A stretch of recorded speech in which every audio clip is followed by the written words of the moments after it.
All right, everybody, welcome back. Hope you guys are still doing well. And we've got some more safeties to look at. I want to do another video of these. And now we're on to day two.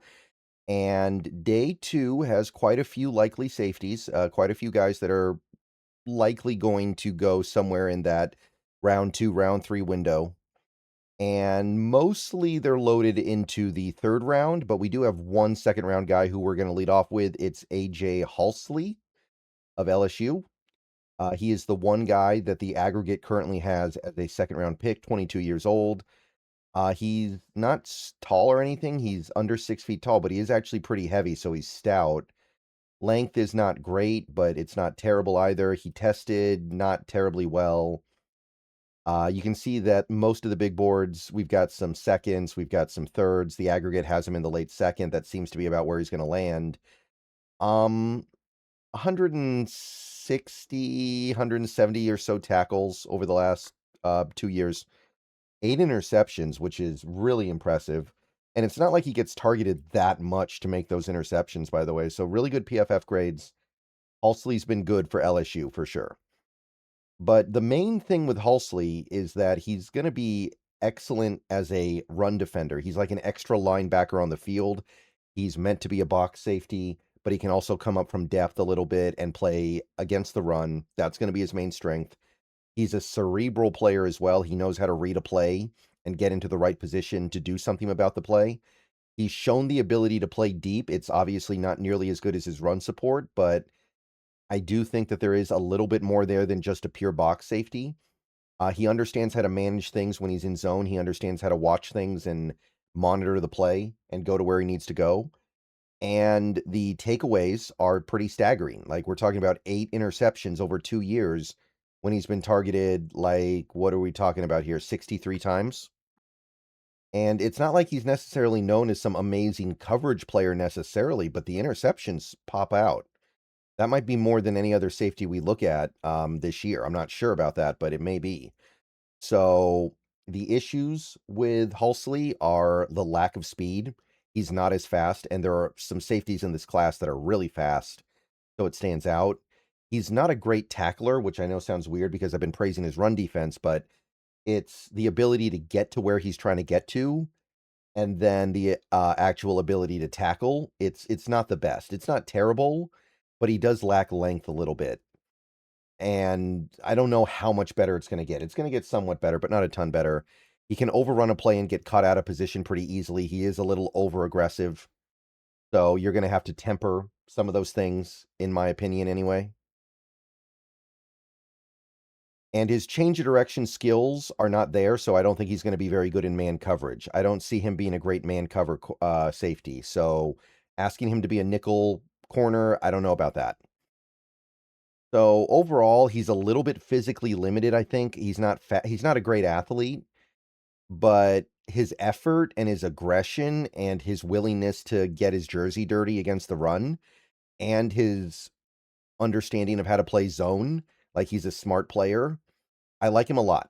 I put middle second round on him. I think he's a middle second round player. So I like him a little bit more than typical. And if he's there at 64, I would have a hard time saying no, because I do think he's that good. Next guy is going to be Kamari Ramsey of USC. We've been talking about this guy for a couple years now. 22. When the season starts, he's just over 6 feet tall, 202 pounds. So slightly below average size, but not critically so. Short arms. Tested pretty well. The 40 was good. The 10-yard split could have been better, but he's fast. All the big boards I use had him in the top 100. Walter Football loves him. They have him in the early second. Everyone else had him in the third. And the aggregate has him as an early third-round pick. So you can see the production over the last 2 years. He missed a lot of 2025, though. So that season kind of... We didn't get to learn everything we needed to learn about him in 2025. 2024, though, I mean, the numbers are solid, decent, effective. It's not... It's really too bad that 2025 didn't go the way Ramsey wanted it to. But PFF grade is good across the 2 years. So the good things about Ramsey, he's very versatile. He can handle all the required duties of a safety, at least competently. He can be a good box guy. He can play deep, robber, nickel corner. I think you're getting a guy who can do it all, and that is very important for a McDonald defense.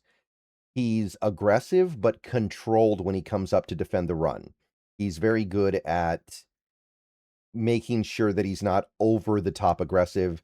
When he's in tight coverage, when he's in phase with a receiver, he is very good at being very annoying at the catch point and making sure it's really hard to actually complete a pass. He's a cerebral reader of offensive plays as well. He's a smart player. He knows how to read stuff from zone. So I think that he's savvy. And he's a good tackler too. So there's a lot of well-rounded stuff here. He's another guy I would say is not a stellar athlete, and he's not as heavy as Haulcy, so it's a little bit more of a problem. So I don't really view him as like a great man guy, so the nickel corner stuff won't be perfect.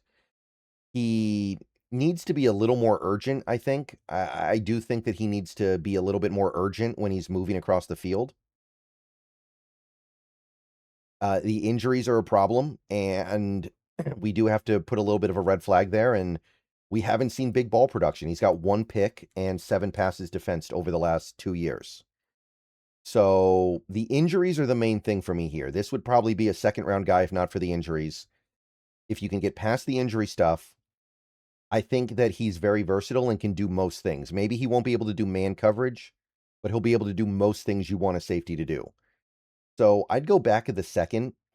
And if you, for some reason, believe the injuries were a complete fluke, I could even go mid-second. I'm not going to go higher than that, but I think he's a back of the second round player as is, so I like him.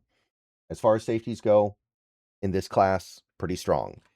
One final guy for this video, then we're going to move on. Genesis Smith. Interesting name here. Arizona. Couldn't find his name. Or age, excuse me. He's tall. He's long. Very lanky. He's not really heavy. He's only 202 pounds. So kind of light.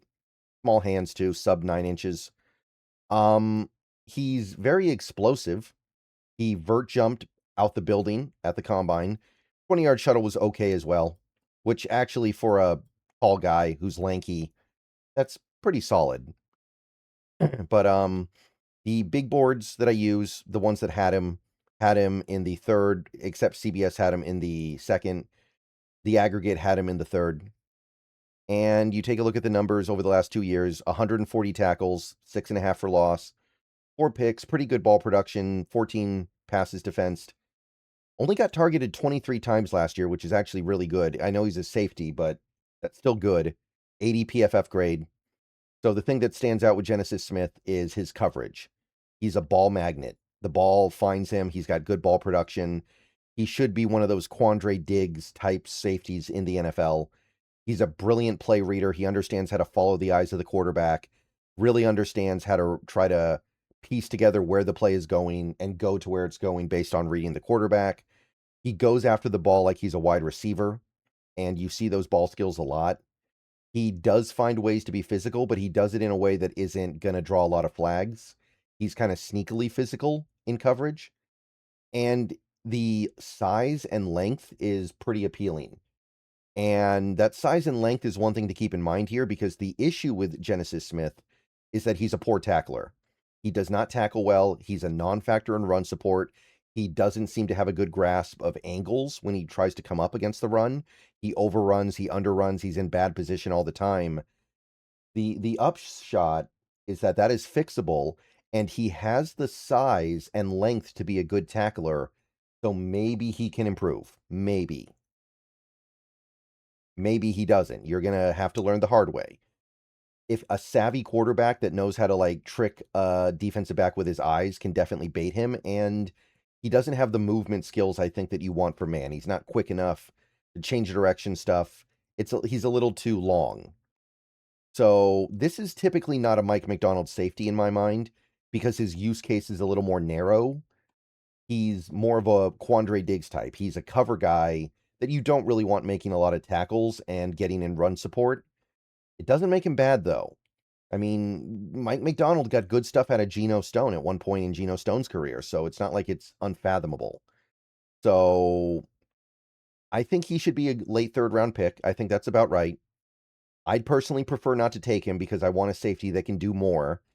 But if you're looking for a pure free safety, somebody that can just drop into coverage and get the job done, I think Genesis Smith is your man.